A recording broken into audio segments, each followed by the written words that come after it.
Members and guests, we're back. Members and guests, please continue to enjoy your lunch while we proceed with our guest speaker. But to introduce our guest speaker, members and guests, I'd like to call upon Lorraine Meldrum, the CEO of Swan Global. Lorraine, please.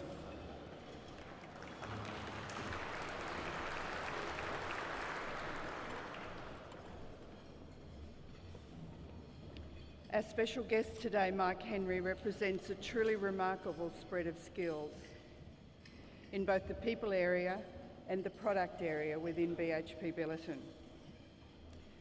Until recently, he held the position of Group Executive and Chief Marketing Officer, but has recently been appointed President Operations, Minerals Australia. As such, he now has responsibility for a number of BHP Billiton's activities: Australian Iron Ore and Coal Operations, Olympic Dam Mine, Nickel West and Indomet Coal. However, his responsibilities also go further, reflecting his wide diversity of skills. Mike is now to be responsible for the development of the company's maintenance practices. Having said all of that, let us remember three key points about BHP Billiton. It has over 100,000 employees and contractors. It is the world's largest mining company and is one of the world's largest public companies. It is a special chap who stands astride so much and also earns the respect of his team. Ladies and gentlemen, please welcome Mike Henry.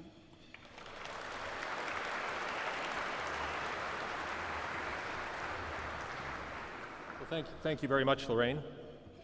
Members of the Melbourne Mining Club, distinguished guests, ladies and gentlemen. I'd like to acknowledge the traditional owners of the land on which we are gathered, the Wurundjeri people of the Kulin Nation, and to pay my respects to elders past and present. I would also like to welcome our special guests here today, including the Honourable Lily D'Ambrosio, Victorian Minister for Resources and Energy, legend and a bit of a father figure in the industry, Sir R.V. Parbo, and most particularly the Honourable Gary Gray, Shadow Resources Minister who's retiring this year. And Gary, your passion for the industry, your contribution to good public policy, and your particular insights around both politics and industry are going to be sorely missed by all, myself included. So it's good to be here today, and I wanted to thank the Melbourne Mining Club for the opportunity. I thought I might start my talk today with a bit of a reflection on history. So the building that we're in, the Melbourne Town Hall, was opened in 1870, and this was a short 2 decades after Melbourne was first declared a city. And it was built with the proceeds of the gold rush at the time. The marvelous Melbourne of the 19th century was founded upon mining. In historian Geoffrey Blaney's book, The Rush That Never Ended, he makes reference to a notable English author of the time visiting Melbourne in 1871 and being told that if he walked the length of Collins Street, he would hardly meet a man who had not owned a mining share.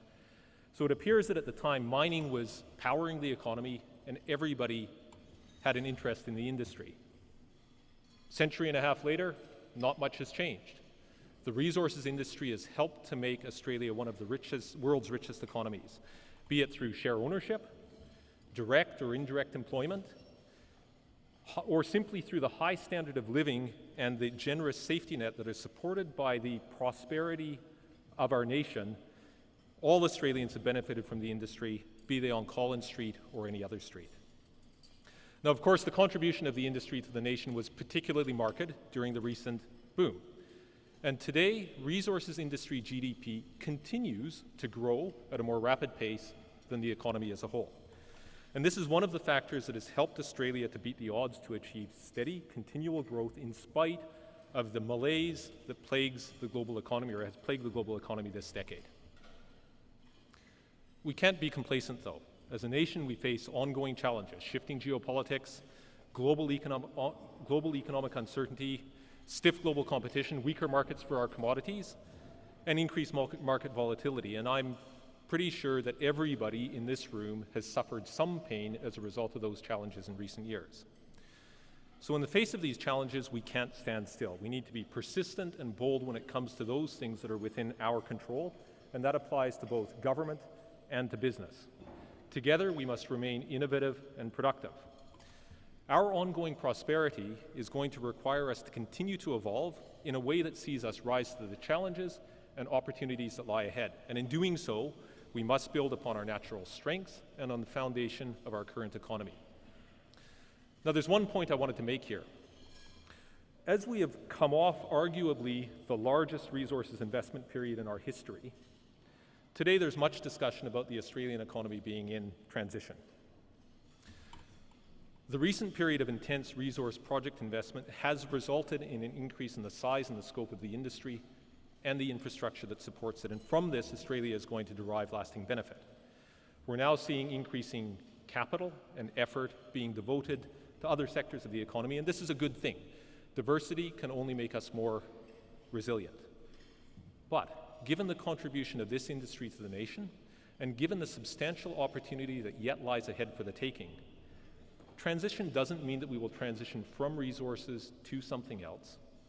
It means that we will strengthen other aspects of the economy. It's going to be resources in medical research, resources in higher education, and resources in agribusiness, and so on. The resources industry will continue to grow. Now, Australia's wealth and standard of living has grown more rapidly than other developed economies over the past couple of decades. Our GDP per capita has risen by over 50% in real terms since 1990, when we were ranked 17th in the world. We're now ranked 10th. This was enabled in part by the fortuitous coming together of our natural resources endowment and the rapid growth in Asia. And today, our industry employs over 230,000 people here in Australia directly, and many more benefit indirectly. Resources contributes 8% to national GDP directly and accounts for around half or just more than half of our merchandise exports. In fact, export earnings from resources and energy commodities in financial year 2015 were just shy of $150 billion. That's a very big number. There is no other single sector that contributes as much to national prosperity or to the sustainability of our balance of payments.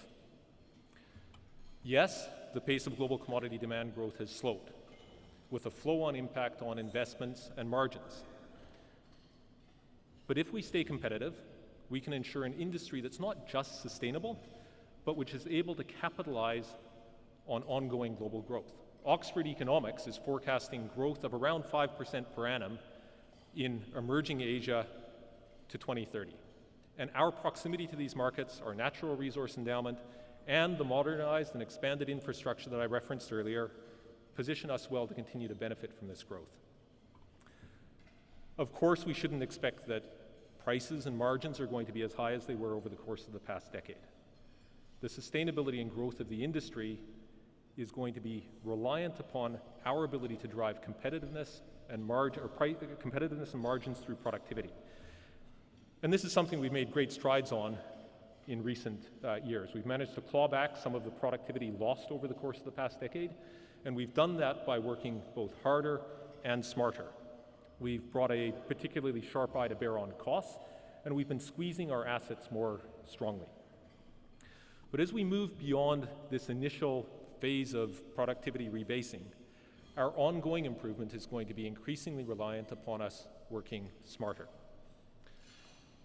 Now, of course, innovation is already a big part of our industry. At BHP Billiton in recent years, examples include the technologies and methods used to improve the discovery, extraction, and processing of our ore resources. These include things like advanced leaching of copper ores, longwall top coal caving for greater extraction of thick coal seams, equipment automation, and improved means of acquiring and using data from the ore body through to our final saleable product.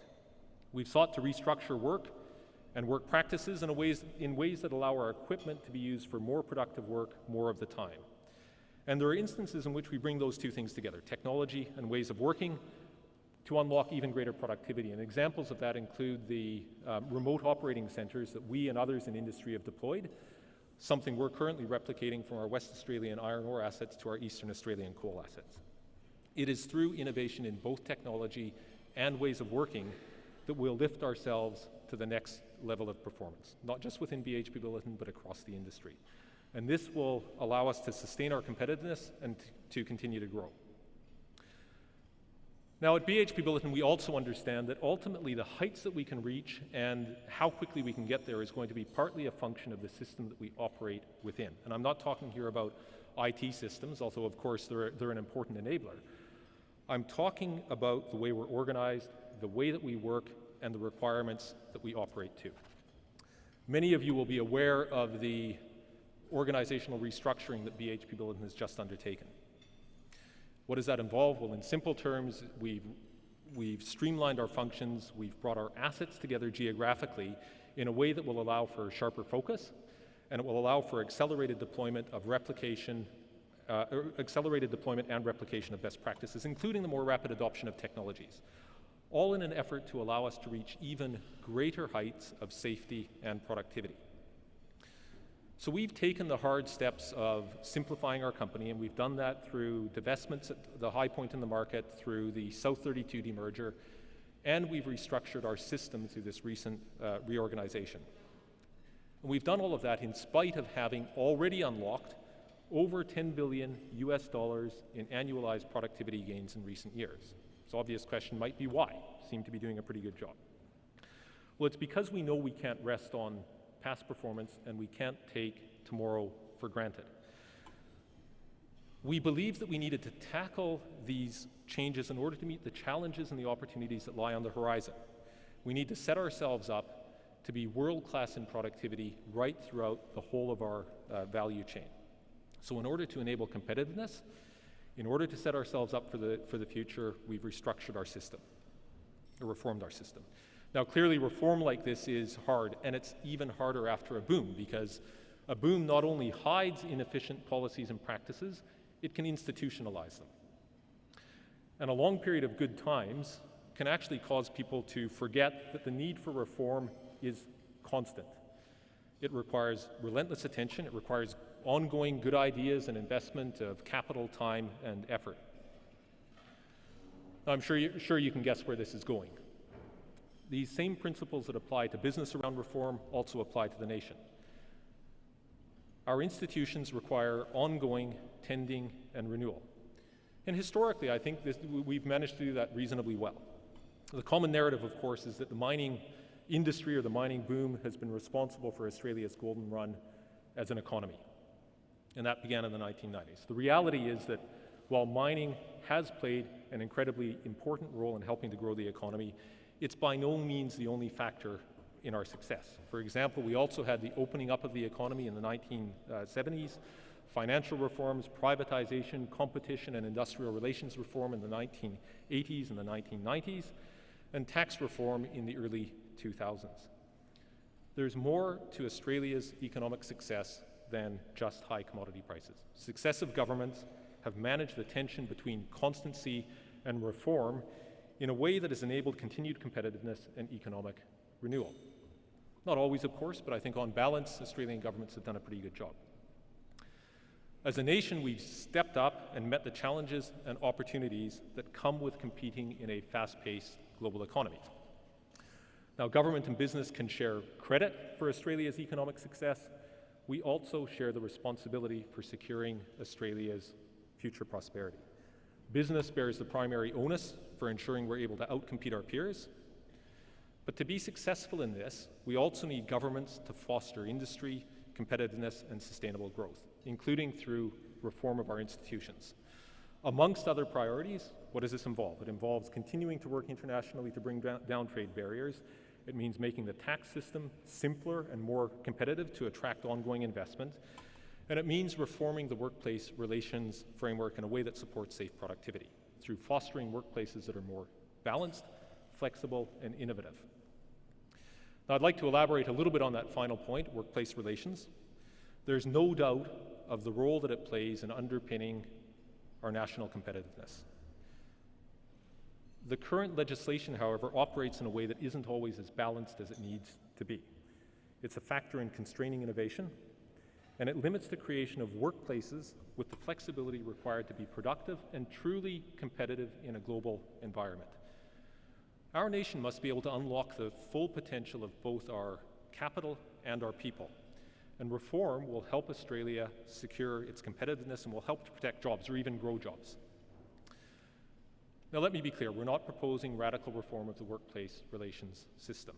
We believe that there's a small set of reasonable, achievable changes that should be pursued.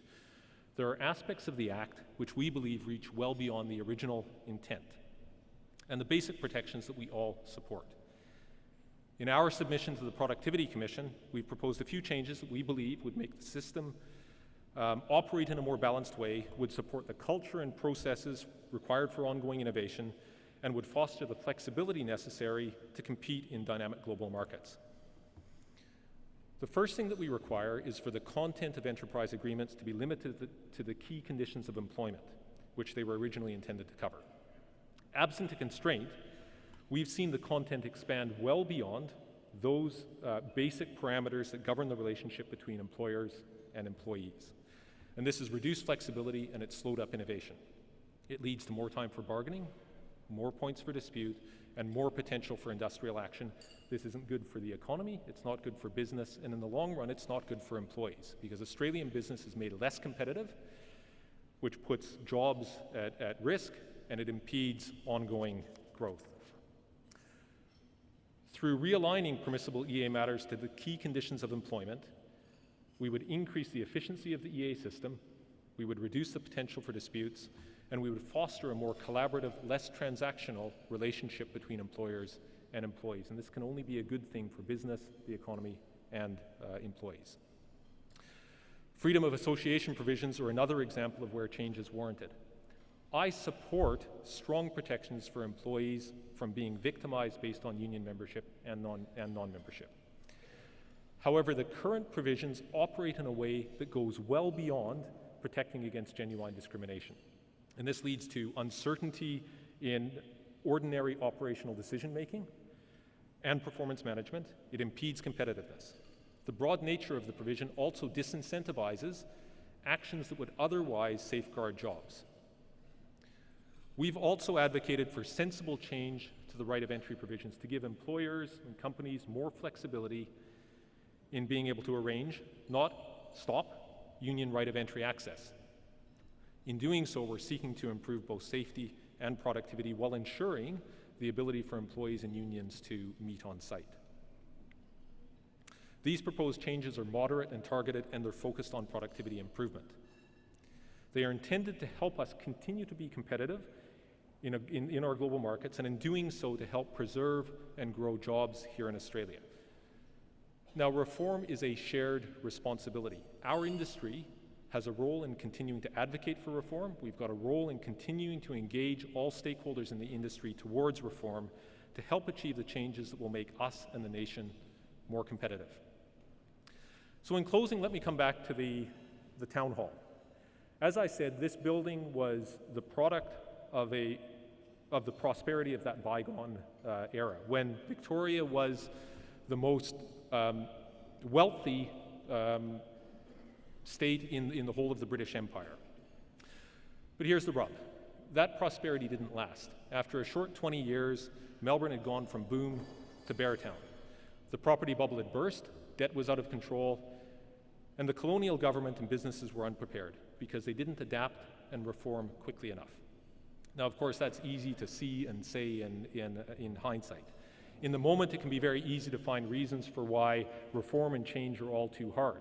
In fact, Melbourne was named after a British Prime Minister of around that same era, I think it was a decade or two prior, by the name of Lord Melbourne. And Lord Melbourne was known for being very reluctant to take on reform. So one of his sayings, which lives on today, is, why not just leave it as it is? Well, I think the answer for us today is that the world around us is not staying as it is. We can adapt to our circumstances and chase our opportunities, or we can stagnate in the policies and approaches of headier times. Industry and government must work together and lean into the hard changes required to secure our nation's future prosperity. Together, we must rise to our challenges and chase our opportunities. Thank you.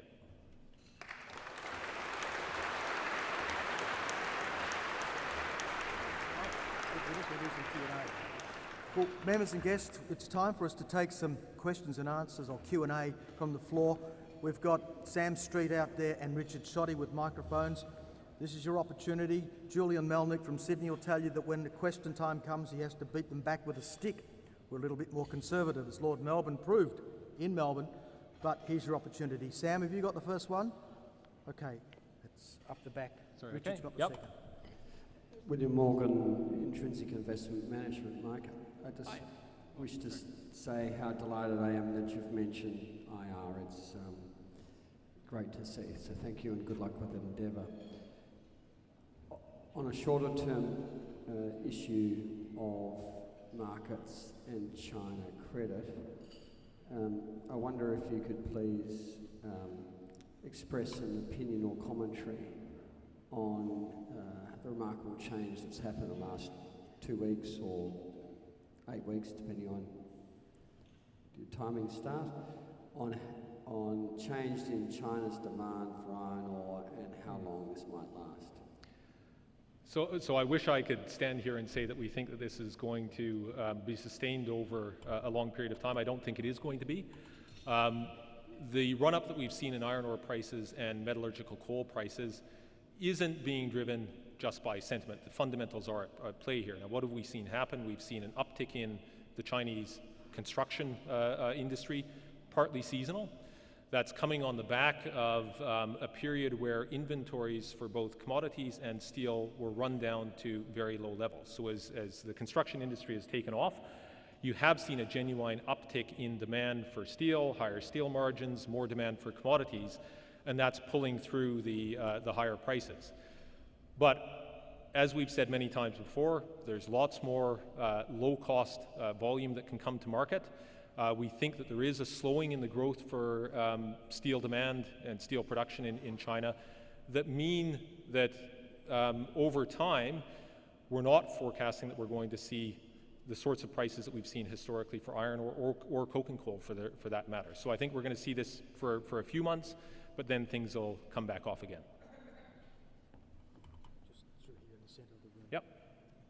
Hi, my name's Harry Osmond. I'm a third-year geology student at Monash University. Welcome to the industry. Thank you. First time at this lunch. So I have two questions. The first one is that you mentioned in your speech the boom hid some inefficiencies in the industry. I was wondering, given the scale and size of the industry, how is it that those inefficiencies were hidden, given I'd imagine everyone would be keen to expand and increase their profits as much as possible? And my second question is, the increase in innovation has started the rollout of automated vehicles, which is something that I'm really interested in. I was wondering how that might, in your opinion, be rolled out through the industry in the future. Okay, so two great questions. Let me answer the second one first because it's a little bit simpler to answer. So in terms of, I think you asked about automated vehicles, is that correct? So I don't know whether you're aware or not, but we already have automation underway in the business. So we're in the process of deploying an automated drill fleet in our iron ore operations back west. We've got a small automated truck shovel operation where our trucks run autonomously, and others in industry have the same thing. And I think you're only going to see more of that, which is going to make us more efficient and safer. In terms of the first part of your question, look, it's a bit, so the inefficiencies are all over the place. If I try to tie it back to the other part of my speech, which was around industrial relations, I made the point that as EA content has expanded, we see inefficient or unproductive practices getting embedded in the business. And this comes back to the institutionalization of things. So the institution of the workplace relations framework leaves quite a broad palette for parties to negotiate around when it comes to enterprise agreements. And there's an obligation under the Act that parties come together and negotiate in good faith. So people can't just say, we're not going to talk about that at all. We're obligated to come together and work through things that people would like to embed in the enterprise agreement. Now, given enough time, what you see is things get worked in there that are not productive, but which can be very hard to change once they're embedded in there. So examples might include where you start a shift. And do you start your shift in the administration office and then spend half an hour getting people out to the equipment, or do you start your shift at the equipment? That can be something that gets embedded and needs to be a negotiated change should you want to make that change to become more productive. Now, why didn't people see it previously? It's in part a function of high margins having two effects. One, with the tide up, the rocks underneath are hidden. When the tide goes out, a lot of these things become more evident as value that needs to be chased. But the other thing I would say is when you're dealing with high margins, there's often a different set of priorities for the business. And it might be ensuring that you get more volume out simply through growth projects and so on to chase those high margins. Whereas when demand starts to plateau a little bit, you've got to focus even more internally on unlocking productivity and using that as your lever for growth. And that's where we find ourselves now. Okay. Thank you, Mark. Joe Kukutsa, Managing Director of Myra International. I think very quickly you mentioned one of the technical innovations has been heap leaching. My question is, can you tell us a bit about the progress and status of leaching of ore at the Olympic Dam? And do you see it as the key for unlocking the next big expansion? So in terms of the progress, this is something where it's, the advances in heap leach aren't something where it happens overnight. There's a long period through which we go through trialing, testing, proving, and so on. And we've had that underway for a number of years. And our views around it only become more confident and positive as the means which will allow us to ultimately capture the greatest possible value out of Olympic Dam. Now, if and when we do move forward with an expansion of Olympic Dam, the intent at this point in time is it would be through leaching, or in part through leaching. So in that respect, yes, we've got to get it right. But as I said, we're quite confident about the direction that things are heading in. Yes, Adrian Prendergast from Morgans Financial. Just looking at it, as BHP has in the past from a commodity point of view, you made a big push into oil and gas a few years ago, and just wanted to see how that's going as a diversified part of the business, and really, how does that set you apart strategically going forward, where at the moment obviously the oil price has been quite weak, but how do you see it going out forward? So oil and gas remains a core part of the business. We think it's one of the things that distinguishes us or differentiates us from others in industry. And over a long enough period of time, it does make us more resilient. I know at this point in time, you've got concurrent declines in commodity prices across all commodities, but the drivers of the price decline in oil are very different than they are for some of our other commodities. So once you've worked past that, we do believe that having the petroleum business inside BHP Billiton will make us more resilient. Now, in terms of how it's going, I don't know if you've seen the recent announcement, but we have announced an increase in the exploration budget for conventional oil. This is an area where we think we've got particular capability and expertise. It's something where we think that prices are going to recover more quickly than they might for some other commodities. So we're out there actively chasing further growth in conventional oil. And of course, we've got excellent shale resources as well, which given the fullness of time, we'll be able to continue to expand and develop further, and which will be value adding for the company. Okay, it appears that there are no other questions from the floor. Are there any others before I ask a question? Because I have one. Okay. Mike, we were having a chat before, and I look at the market today, particularly in iron ore and coal, and on the one hand you've got volume, and the other hand you've got pricing. Where do you look at the moment into that, I suppose, not so much battle, but task and pricing?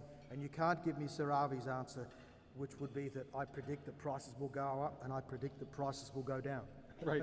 Sorry, Gavin, you're going to have to help me with the question. So you asked. So it's about pricing on iron ore and copper as you see it, because you must have some key assumptions in that area. Got it. Okay. Sorry. So I'm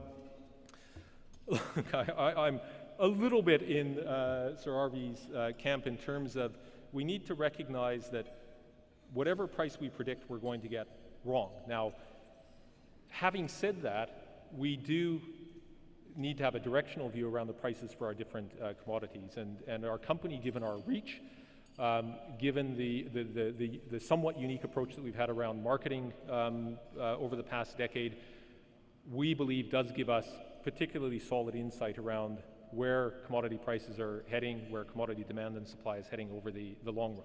Now, we don't want to bank everything upon just being really, really insightful and having lots of bright people running this analysis today, because as we will find, as we have found in the past, there will be times when we'll get it wrong. That's why the diversified portfolio that BHP Billiton has is so important, because the trick here is getting it more right, more often, accepting that we're never going to get it perfectly right all of the time. Mike, one last question up Okay. with Richard Shoddy there. G'day Mike, this is Daz Hallis from Independent Project Analysis. Just as you're going through these tough times and not as much projects going on, how do you maintain, or what do you do to maintain in-house capability so that when the time comes on and you've got some more projects come on board, that you've got that capability to capture those opportunities in the future? I understand that you do have, as part of the new reform, the establishment of a Project Centre of Excellence. But can you elaborate on some of those challenges within your organisation? Thanks. Sure. So I used to be accountable for the central activity around projects governance for the company. So yes, there's fewer projects going on than there were historically, but there's still projects going on. In terms of the major capital projects, we've currently got 4 underway across the company, which is fewer than we had a few years ago. But we've got a lot of projects that don't fit into the major capital projects category as well. So if you look at the projects community, tasked between what we term business level or asset level projects, as well as the major capital projects, there's still quite a bit of activity that allows us to maintain capability. We're not stopping there. In the new model, you've referenced the Centre of Excellence in projects that Danny Malchuk will run. Having that in place, having clearly defined processes and a common way of doing things across the company and a bit of capability at the centre will help us better sustain through the cyclical nature of the project's portfolio. It's something we feel is critical because we've got a portfolio of very high returning projects that that are going to keep us active in projects for many, many years to come, and which are going to fuel part of our growth, with the other part of our growth coming through all of our efforts on productivity that I spoke to earlier. Okay. Mike, thank you for that.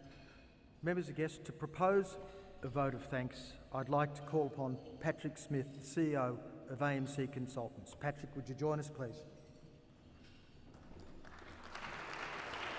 Patrick?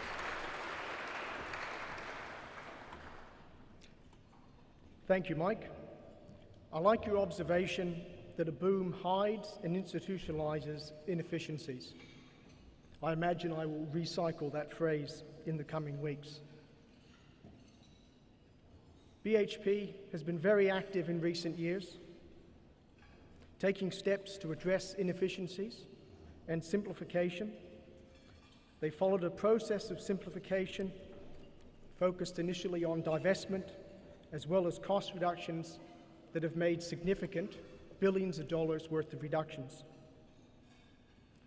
Workplace reform is also an important part of every business, and with 100,000 employees and contractors at BHP, it's a large area for economies of scale. Conditions of employment also slide during boom periods, and I think this is an appropriate place for BHP to focus. Members and guests, could you please join me in thanking Mike Henry?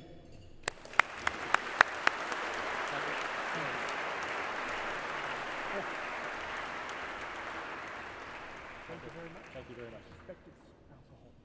Feels like it. Thank you. Thanks. Thanks, Patrick, and thanks, Mike. Just some closing remarks, members and guests. With the Minerals Council's flyers, the Chairman of the Australian Future Fund and former Federal Treasurer, Peter Costello, will deliver the second Australian Mining Industry Annual Lecture in Melbourne on Monday, the 12th of September. Now, I know that's a long way off, but it's timely to put in your diary because I think it will be a very interesting session with Peter Costello. I believe some flyers are on the table. Please take a copy of the flyer, either on the tables or at the information desk as you leave today. Also, there are copies of the Minerals Council of Australia's publication, The Whole Story. They're available at registration, and they are, in their own right, a bit of a gold mine. The facts and figures and the understandings in there are fantastic. For the AusIMM, the AusIMM has quite a few conferences scheduled in the near term, and that has to be very healthy for us.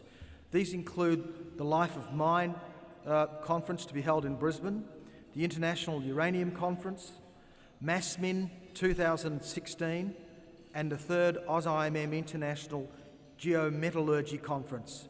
Further details about these are available at the registration desk or simply on the AusIMM website. Now, IMARC 2016, which is the International Mining and Resources Conference, well, of course, it's back. Time for Jeff Shedd down the road here on 7 to 10 November this year. Advance information flyers are available on your tables today. Please make a point of grabbing hold of those and keep your eye open for registration information because it should be circulating very soon. Now, to the Sovereign Hill Prize. It's a family pass to this amazing historic village in Ballarat with its evening sound and light show, Blood on the Southern Cross. Jeremy Johnson's here today, and we thank Jeremy for his ongoing support of the Mining Club. Remember, members and guests, you need to be here to win it. So, Mike, will you please draw this? And my barrel girl and Richard Shoddy will hand me something here.